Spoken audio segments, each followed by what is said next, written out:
Hello and welcome to another episode of Deep Dive into Applied Science. Today we talk about virtual reality and a very special PhD project. And the PhD candidate can introduce himself. Thank you for having me. My name is Lucas Küntzer. I'm a research assistant here at Trier University of Applied Sciences, and I'm doing my PhD in virtual reality and system development in a cooperation with the University Trier. So, first of all, thanks for coming on the podcast and for introducing your project. Before we dive deeper, can you describe your project in detail in one sentence, if even possible? Sure. I'll try. So my project is all about developing a system and I guess a set of guidelines for measuring subjective user experience in virtual reality scenarios and environments for research. So, correct me if I'm wrong, it's basically a questionnaire in virtual reality? Yeah, basically. So when you're measuring user experience, you can measure it through, for example, subjective self-reports, which are very often questionnaires, though it can also be something like people just narrating their experience. In our case, due to us going for a more quantitative approach in our data collection and analysis, that means questionnaires and how to present them in virtual reality so that it's very, it's very user-friendly for the study participants to rate their experience on scales of 1 to 10, 1 to 7.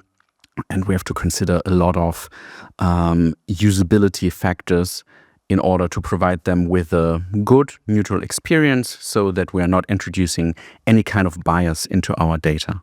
We had another PhD student on here in the second episode. Yeah. His name is Nikolai Hebke, and he Heard of him. he also does a project with virtual reality. I think you two know each other. Yeah, we do know each other, though I'll need to correct it a little bit.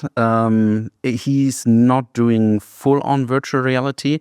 Virtual reality, at least in academic research, but also when we're looking at the products that are being put on the market by various manufacturers, it's kind of like a spectrum going from augmented reality through mixed reality and to virtual reality. It's kind of debatable. Every manufacturer also uses their own terms, as we most recently also saw with someone like Apple, who introduced a spatial computing device. So they kind of don't want to label it virtual reality, but this reality-virtuality continuum that exists since the 90s in research, like when trying to describe display technologies, that would place Nikolai's research kind of like between the center and the virtuality end, and what I'm doing quite a bit closer towards the virtuality end, due to the fact that we're using head-mounted displays that occlude you from the reality completely. So you just your head is covered, and you're looking at displays within that headset. So there is little stimulus from the outside world reaching you. While with Nikolai's project, they're using a pass-through device. So either with a clear displays using some kind of like some hologram type display, or they're using like a video pass-through, and that's where everything kind of gets muddled, because those are virtual reality devices taking information from the real world, using the cameras, overlaying virtual content on top of this image of the real world. Yeah, and it gets complicated. But what exactly is it that fascinates you about virtual reality?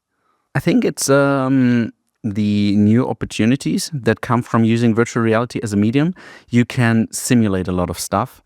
And so this is, for example, is very interesting when you're talking about manufacturing processes or prototyping processes, where you have digital digital design data, digital development data, and you can experience that in 3D space. While before, you only really had your 2D your 2D display at your PC. Now you can like look at it in a 1-to-1 real life scale and explore it, and also talk to other people about it, show them around it. Maybe they don't have the same capability to imagine these 3D products and the 3D data. And so I think that opens up a lot of opportunities. However, I think that's one side of the coin, and the other one is that I think virtual reality lends itself to immersing people in this new, like in this parallel, separate, subjective reality. I mean, they're not going to a different dimension, but for Not yet. no, but for people it can feel like that. So they're leaving their current context of experience from the real world and entering like a completely different environment, completely different context. And with that transition, there's also a lot of things happening like in the person itself. Your research also focus on older and Yes. unexperienced virtual reality users, so it probably feels like a completely new world to them. But why did you choose to focus on this group? Why not, I don't know, younger people that have more experience? Well, this kind of goes back to what I was talking about earlier about removing people from their context, from their habits, and maybe from some kind of cognitive barriers like fear or motivational issues. It all basically started with a little bit of a vision, a little bit of an idea, seeing as we're living in an aging society and seeing that there's a huge deficit in physical activity. In our cooperation project together with health psychology at the Trier University, we wanted to explore virtual reality as a medium for promoting physical activity in older adults, specifically through exergaming. And in the beginning, we more narrowly looked specifically at heart disease patients who often develop something like fear of physical activity because they are misunderstanding the symptoms that are induced by physical activity, like elevated heart rate, sweating, shortness of breath. They misinterpret that as symptoms of the disease.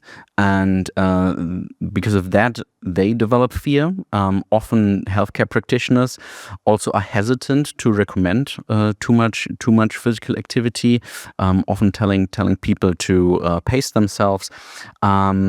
And this just leads to a situation where people are hesitant, have these barriers. And that's where we thought our hypothesis was that by transitioning these people into a new environment with some technological safeguards via sensors, that we would be able to help them, support them in overcoming these barriers to physical activity, either motivational or fear or whatever.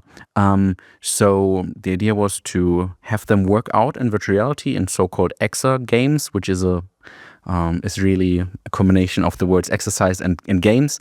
And through these gamified behavior change techniques, enable them to come to the conclusion that they can be physically active and still be safe, and then carry this over in their daily lives, where they can then maybe start a more healthier lifestyle by working out with or without virtual reality. You already mentioned your EXER games, your exercise games. And please correct me if I'm wrong, but those games, they adapt to the heart rate of the user in real time.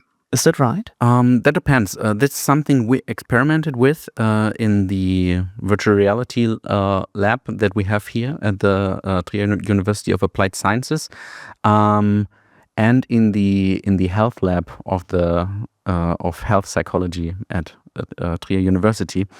Mostly, if you're looking at games from the commercial sector, so what the normal user has available to them on the different virtual marketplaces of these manufacturers.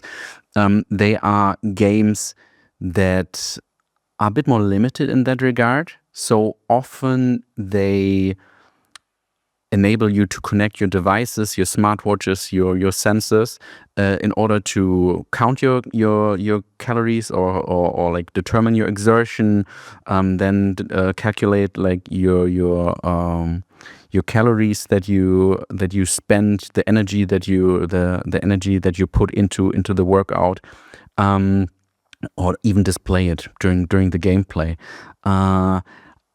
Personally, I am not aware of any commercial EXA game that adjusts to your heart rate by adjusting the challenge, or the required or the required movements for these obstacles that the players encounter on the fly, like dynamically during the exercise. Usually, you just select before you go into a workout session. You select the activity level, the exertion level that you're targeting, but it's not adjusting during the actual exercise.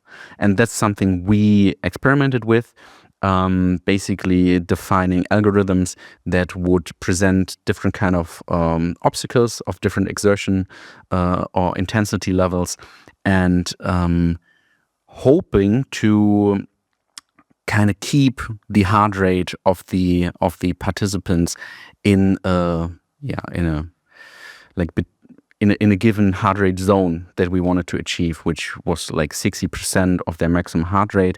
And this is kind of similar to what you have when you're walking, when you're running on the treadmill, or you're on the spike in the gym, where also according to your heart rate they increase or decrease resistance, or sometimes even incline of the treadmill. But of course, it gets more complicated when your movements are not as repetitive as during these kinds of exercises, but when your movements are pretty free and kind of limited, or like kind of determined by the obstacles that the player is presented with. If I try Yeah. to get my parents or Yeah. even my grandparents to exercise, they would probably call me crazy. And if Yeah. I then try to make some kind of gamification out of these exercises Yeah. with virtual reality or so on, they will probably declare me insane. So how exactly has the VR experience to look in order to engage older people in getting active? How do you make this work? So first, but before I get into that, I think this aversion against gamification kind of comes from the wrong place in many people, because I'm pretty sure that if you would ask your father to throw some balls with you, or maybe play a bit of football, He would love it. yeah, I think that's something people are more willing to try, or more willing to do, obviously, than just going jogging for 5 kilometers or something. And there's also, it's also gamified physical activity, and can also get pretty strenuous. Well, to be fair, I think some older people, definitely not all of them, as soon as they hear gamification, maybe they think of classical video games. And that's obviously not the point. Yes. Yeah, exactly. And these EXA games, they are characterized by requiring a lot of movement and physical activity. Often they are synced up with music. So there the problem actually can be, when in answering your question, problem can be that music tastes are just different. But even with the appearance of the virtual environment, we did run a survey on that. I think the results, there was my colleague, so I'm not sure on those results. However, from interviews that we did with participants after our research studies, it became, well, it's not like it became clear, but it reaffirmed us in our understanding that, of course, people like different things. So some people like these virtual worlds, others don't. It's not really a matter of age. Sure, it's more likely that younger people like futuristic, modern, or abstract, or cartoonish appearances of the virtual worlds, but the same is true for older people. You'll have people who like it and you have people who don't like it. And that's why one of our goals in our project was to aggregate kind of a catalog of different also commercial EXA games, and based on user preferences and training goals, maybe perform like a matching to recommend specific EXA games to specific people. When exactly did you start the PhD project? I'll have to think on that. It's hard to say. I've been working with virtual reality for a while, but I think the inception of this research topic was in 2021 or 2020. But then we applied for funding. So the actual project started in I think November 21. So now we know when you started. And do you have like a set date when you are going to finish it, or do you have like an outline already? Yeah, so I am pretty optimistic that I can finish my dissertation this year. I'm doing a cumulative PhD, so that means that I have to have a certain set of publications, which I then place in a combined frame in my dissertation. With those publications, it's looking pretty good. I'm definitely on the right track to accumulate everything that I need in order to write my dissertation this year. And yeah, I'm pretty confident it will work. On the other hand, it also has to work because deadlines, funding deadlines, everything. Good luck, I guess. Thank you. And if you look back at your project, what has been the biggest challenge of your PhD so far? It's hard to pinpoint one specific challenge. I think it's a combination of things. I always like to say that a PhD kind of is a function between resources, and that can be money, time, lab equipment, and goals that you manage to set for yourself, plans. Well, and obviously like the time you put into it. Though I think that often you'll see better results if you spend an extended period of time, like actual time on it, as opposed to throwing more and more of your personal time per day on it. I think the most challenging part was understanding how different disciplines in research, so software engineering and for example, health psychology, how they have very different methodological approaches.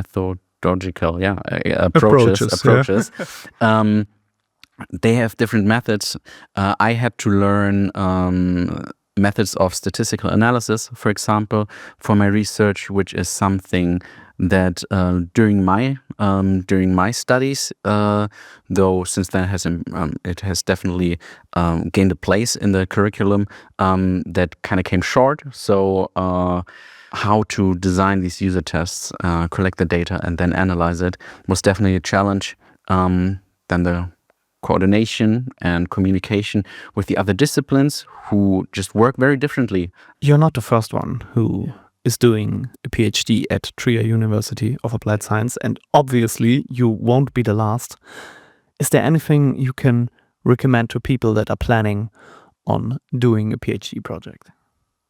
That's a very loaded question that which I would probably answer. Well, I would answer differently depending on the audience. Well, I think it takes a lot of perseverance and commitment to do a PhD. Don't do it if you don't love your research. You have to love your research. You have to like doing it, because you'll be doing it nonstop for several years. You'll be doing it longer than you expect, and you're doing it more than you expect. So I think that's what I want to tell people. Like, be sure what you select, and don't start it just because it seems convenient. It's hard to say. Like you got to put in the work. You got to put in the time. You got to put in the work, and then it will likely work out. Like with everything. So the clear message to the viewers and the listeners: you have to love it. Let's take one final last step back to your own project. After you finish it, Yeah. whenever it will be, how can the industry, or in better words, which industry can profit from your project? So I mostly talked about our research project, which differs a little bit from my PhD project, in the way that in the research project we have this huge focus on exergaming with older adults, but my research project really is a bit more narrow and focuses on the measurement of subjective user experience using these virtual reality questionnaires. So developing that system, designing it, validating it, making sure that it's really usable, comparing it to different solutions. And we published that software toolkit as open source for people to use. The intent really is to enable smaller research teams, and these can be in academia or in industry, that lack the resources to set up something like this themselves. Because by presenting the questionnaires in virtual reality, this enables more economic study designs. So most importantly, participants are not required to take off the headset in between different study conditions. So when you're doing an A/B test, like when you have a system that differs a little bit between conditions, and you want to know which one is better, which interface is better, which process is better, what looks better. And by enabling people to do their ratings in virtual reality as opposed to out of virtual reality, it's nicer on the participant, and it's faster, so you have higher throughput. And I think this is something that also the industry can really benefit from. We always hear a lot about user-centered design, user experience design, and if the industry is working with virtual reality, for example, for prototyping and manufacturing, I think they can benefit from being able to have users rate their experience. And it doesn't have to be the experience related to how present do I feel here in this virtual world, but it can also just be like, how good do I think this prototypical implementation of some machine part fits into the machine, and like rating that, or maybe rating like a design of a car or something that they're viewing in virtual reality. Doing that there, I think, can be a big benefit, and my work kind of sets like the foundation for what is a good way to present these kind of rating scales. And So interact you with them. basically lay the foundation, you are doing the groundwork, and other people can use it and develop Yeah. it further. Yeah. It's very much still. I wouldn't say it's foundational science. It's very much still applied. We're not developing hardware. We're not developing like low-layer software. So it's very much still applied science. But yeah, in the best case, other research teams can use it if they don't have the resources to implement it themselves. And it's a software that can run alongside the major VR engine platform. So you don't even need to integrate it into your own coding projects in order for it to work. And it works with commercial software, which was a huge focus of our endeavors. Well, I'm no expert, but it sounds like it's really helpful to others. I hope so. I hope so too. And thank you very much for presenting your project and your research so far. All the best to it. I hope you will finish it this year, Yeah. but please don't feel pressured. No. And the last question, how can people contact you? If they are interested, if they have questions, if they have anything else for you, what are the ways to contact you? I have a personal website here on the Trier University of Applied Science website. You can just search my name. I think you get there. Otherwise, maybe you can put we'll put my contact information in the video description. Very good idea. Then let's do that. So thank you very much for coming on the podcast. It was very interesting. And I hope it was interesting for you too. Thank you very much for listening or for watching. And until next time at Deep Dive into Applied Science.